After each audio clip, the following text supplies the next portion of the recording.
CNBC आवाज Motilal Oswal studios में आप सबका एक बार फिर से स्वागत है। बारी है अब आज के सीधा सौदा की और सुप्रभात, गुड मॉर्निंग आप सबको। आइडिया है शो का कि अगले आधे घंटे में हम लोग कोशिश करें 20 ऐसे स्टॉक्स हाईलाइट करें जो बेसिकली दिन के दौरान आप अपने रडार पे रख सकते हैं। अलग अलग वजहों से, अलग अलग रीजन से वो स्टॉक्स रडार पे, लेकिन ट्रेड, इन्वेस्टमेंट, ये बेहतर आइडियाज तो आपको आपका फाइनेंशियल एडवाइजर देगा। इन स्टॉक्स में भी अगर कुछ समझ में आ रहा है तो भी फाइनेंशियल एडवाइजर से कंसल्ट जरूर करा करिए। इस शो का तो आइडिया सिर्फ होमवर्क करना है और ओपनिंग के बाद समीकरण कैसे हैं वो आपका फाइनेंशियल एडवाइजर उसके बाद समझाएगा आपको। खैर, वीरू मैं यहाँ पे और वीरू नोएडा से, यहाँ पे मतलब सॉरी मुंबई पे, और वीरू नोएडा में आपको रेडी नजर आएंगे। हम दोनों कोशिश करेंगे बढ़िया से स्टॉक्स आपके लिए हाईलाइट।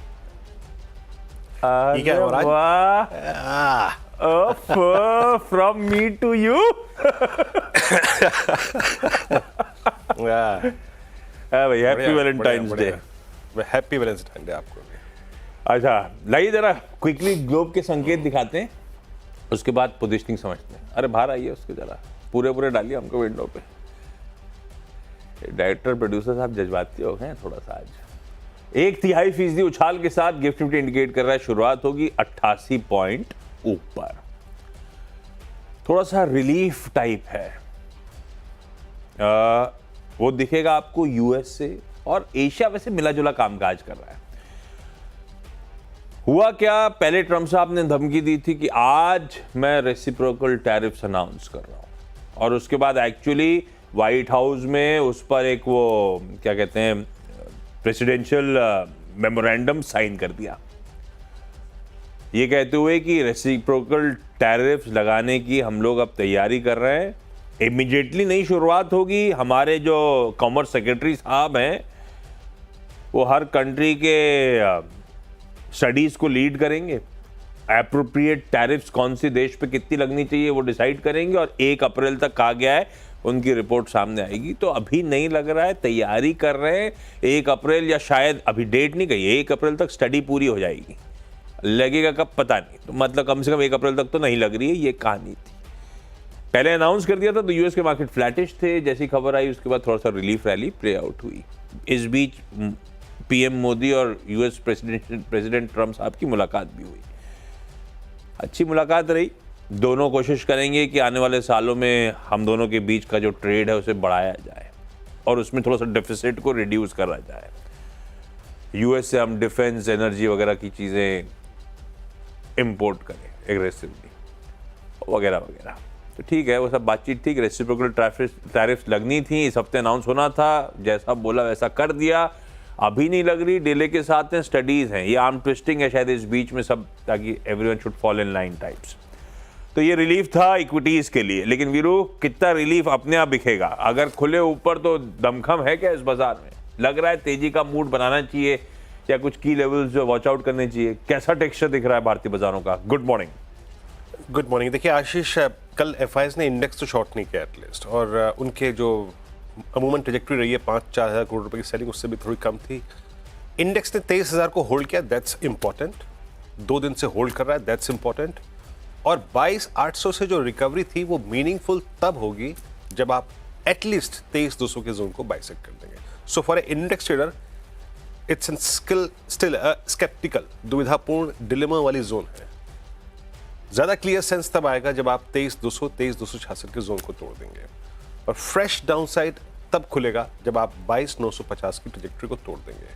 आशीष, आज देखना यह है, यक्ष प्रश्न यह होगा कि आपका निफ्टी आईटी कंट्रीब्यूट करता नहीं करता, क्योंकि Nifty IT is now on the verge of a very risky zone, बहुत रिस्की जोन पे खड़ा हुआ है, और वो है closer to 200 day exposure leverage. मेरे ख्याल से 2 थ्रेशोल्ड पॉइंट होंगे बैंक निफ्टी के लिए, 49,800, और निफ्टी आईटी हायर लेवल्स को सस्टेन कर रहा है नहीं कर रहा है, वो क्रिटिकल हुआ, जो नहीं हुआ कल, इसलिए कोलैप्स आ गया। इंटरेस्टिंग। चलिए देखते हैं। यह है बाजारों की कहानी। ओपनिंग के बाद कभी ग्लोबल क्यू सिर्फ ओपनिंग टिक तक रिस्ट्रिक्टेड है, अपन ने देख रखा है, पूरे हफ्ते ऐसे ही देखा है। उसके बाद अपनी चाल, अपनी वोलेटिलिटी, अपनी बुल्स और बीयर्स के बीच में टसल एग्रेसिव हो रही है। खैर, जो स्टॉक्स हैं वो एक एक करके स्क्रीन पे लेकर आता हूं। सबसे पहले यूनाइटेड ब्रेवरीज, आज का कलर रेड है, मतलब वैसे भी डे का कलर रेड है। तो यूबीएल के एक्चुअली नंबर्स खराब है। आय 9.5% उछली। मेरे सामने इस समय देश दुनिया की सारी ब्रोकरेजेस के एस्टिमेट्स जो आए थे वो रखे हुए हैं। लार्जली 12 से 14% रेवेन्यू उछाल की बात करी गई थी, 9.5% का जंप, पहला डिसअपॉइंटमेंट। इबिटा 3% गिरा, और इबिटा एक्चुअली ज्यादातर सबका मानना था, एक ब्रोकरेज थी जो 5-6% इबिटा जंप की बात कर रही थी, बाकी सब 30 से 40% इबिटा उछाल की एक्सपेक्टेशन लेके बैठे हुए थे। इबिटा 3% गिरा है, मतलब वो सबसे पेसिमिस्टिक ब्रोकरेज थी उससे भी खराब आंकड़ा है। और मार्जिन्स 8% वाले 7.1% पे हैं, 90 बेसिस पॉइंट्स डिक्लाइन हुए, जबकि सब बांध चल रहे थे मार्जिन 9 से 10% रिपोर्ट करेगी कम, 100 से 200 बेसिस पॉइंट्स इंप्रूव होंगे, 90 बेसिस पॉइंट्स गिर गए। नंबर्स खराब है। प्रॉफिट्स में ठीक है, दबाव ज्यादा है क्योंकि एक एक्सेप्शनल लॉस है, लेकिन एनी विच वे नंबर्स वैसे ही खराब है। यूबीएल खराब है भाई साहब, लाल रखा है। अब एक लाल शुरू करा था तो एक और लाल साथ में मेंशन कर दिया। एक और वायदा का नंबर इंटरेस्टिंग था, दीपक नाइट्राइट, जिसका इंतजार था। दीपक नाइट्राइट के नंबर्स भी भाई साहब खराब है। आय 5% गिरी। एक ब्रोकरेज ने तो माना था 7% गिरेगी, तो उसके लिए तो इनलाइन टाइप हो गई। बाकी सब पॉजिटिव मान के चल रहे थे, सबके लिए डिसअपॉइंटमेंट है आय। दूसरी तरफ इबिटा 45% गिरा। सब मान रहे थे इबिटा गिरेगा, लेकिन 1% से लेकर 22% के बीच में इबिटा गिरेगा। 45% एक्सपेक्टेशन से कहीं ज्यादा कमजोरी है। और मार्जिन्स 15% वाले 8.9% पे आए। 13, 14, 15% के बीच की रेंज में सब मार्जिन एक्सपेक्ट कर रहे थे। हर पैमाने पे डिसअपॉइंटमेंट ये हाईलाइट करने की कोशिश थी मेरे।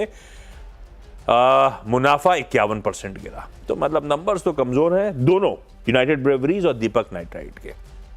अनुपम रसायन के नंबर्स ठीक दिख रहे हैं, और साल दर साल देखूं, क्यू ऑन क्यू देखूं, दोनों पैमानों पे नंबर्स डिसेंट है, इसलिए इसको ग्रीन करा। 3 हो गए वीरू अपने शुरुआत में, 2 लाल 1 हरा। पर रस और रसायन आप इसी में फंसे हुए हैं आज, है ना? रस ठीक है, और अब मैं रसायन। कुछ हो रहा है। पहला रस, दूसरा था, तीसरा था रसायन। अब आता हूँ मेरे स्टॉक्स पे।